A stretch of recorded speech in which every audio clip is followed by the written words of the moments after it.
Welcome to நலம் தானா viewers. இன்னைக்கு பாசி பருப்பும் ராகியும் வச்சு தோசை செய்ய போகிறோம். இது இன்ஸ்டண்ட்டாக உடனே கூட செஞ்சுக்கலாம். சத்துக்கு சத்தும் உடம்புக்கு. இதில் வந்து அரை கப்பு பாசி பயிறு எடுத்திருக்கேன்.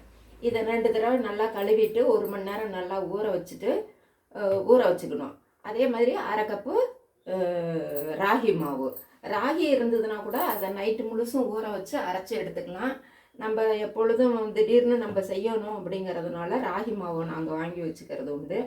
அதனால் ராகி அரைச்சி செய்கிறதுக்கு பதிலாக மாவை கலந்துக்கிறோம். இப்போ இதை 1 மணி நேரம் ஊற வச்சு நல்லா அரைச்சி எடுத்து வச்சுக்கணும். அதில் வந்து அந்த அரை கப்பு ராகி மாவையும் கேவுரு மாவையும் இதில் கலந்து கொஞ்சம் உப்பு போட்டு ஒரு 2 மணி நேரம் ஊற வச்சிடலாம். இந்த அளவுக்கு இருக்கும் பாருங்கள். தோசை பதத்துக்கு தான். இதில் கொஞ்சம் ஜீரக பொடி மட்டும் போட்டு எடுத்து வச்சுக்கலாம். இது அரைச்சி வச்சுட்டேன் நான். இது மாதிரி ஊற வச்சு நானும் இப்போ கிட்டத்தட்ட 1.5 மணி நேரம் 2 மணி நேரம் தக்காளி இதெல்லாம் இதை வந்து இப்போ வந்து இதை வந்து பிளெயின் தோசையாகவும் ஊற்றி எடுத்துக்கலாம்.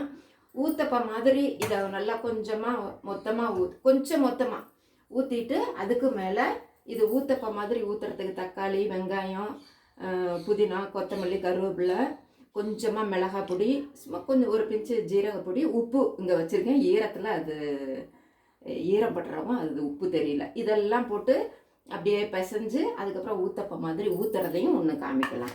இப்போ ஃபஸ்ட்டு தோசையாக ஊற்றிடலாம். பிளைன் தோசையாக கல் காய்ச்சி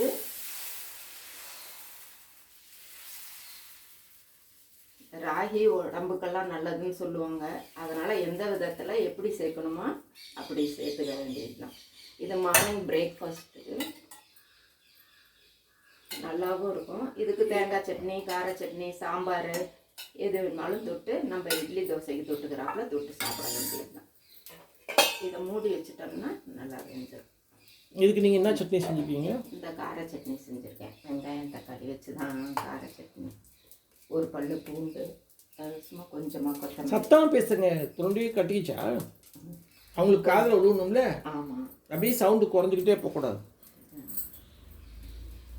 அது கொஞ்சமாக கொத்தமல்லி உடம்புக்கும் சேர்ந்ததுன்னா இதெல்லாம் நல்லது, கொஞ்சம் டைஜஷனுக்கும் நல்லது அப்படின்னு சொல்லிட்டு அதெல்லாமும் சேர்த்து இப்போ அரைச்சி இது இடிப்பு போட்டு உடனே செய்யணும்னா கொஞ்சமாக ஒரு பிஞ்சு ஆப்பசோடா போட்டுக்கலாம். போடாமையும் நல்லாவும் வரும். நல்லா வேக விட்டு எடுத்து சாப்பிட்டோம்னா இந்த தொட்டு பார்க்கறதே நல்லா சாஃப்டாக இருக்குது. பாசி பயிறு இருக்கிறதுனால நல்லா சாஃப்டாக இருக்கும். ஒரு தோசை பிளைன் தோசை எடுத்தாச்சு. இப்போ தக்காளி, வெங்காயம், மிளகாய் பொடி, உப்பு இதெல்லாம் போட்டு பிசைஞ்சு கொத்தமல்லி, கருவேப்பிலை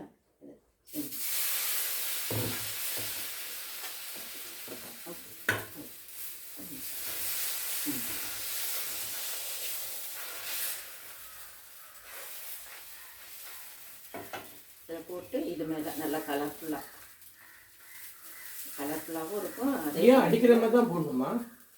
கொஞ்சம் நம்ம கேரட் கூட ரெண்டுமா துருவி சத்தம் பேசுங்க. திருப்பி மெதுவாக பேசுறீங்களே. நம்ம கேரட் கூட இருந்ததுன்னா துருவி கூட போட்டுக்கலாம். நம்ம டேஸ்ட்டு தகுந்தாப்புல என்னென்ன பிடிக்குதோ அதெல்லாம் கலந்துக்கலாம்.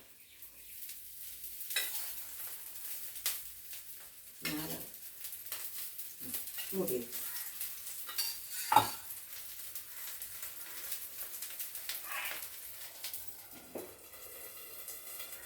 நல்லா மூடி வச்சாச்சு. நல்லா திருப்பி போட்டு நல்லா வெந்துச்சு பாருங்கள். சூப்பராக இருக்கும். அப்படியே இதுக்கு சட்னி கூட வேணும்னு அவசியம் கிடையாது. அப்படியே சும்மாவே கூட சாப்பிடலாம். நல்லா இருக்கும். ரொம்ப சாஃப்டாக வந்திருக்கு.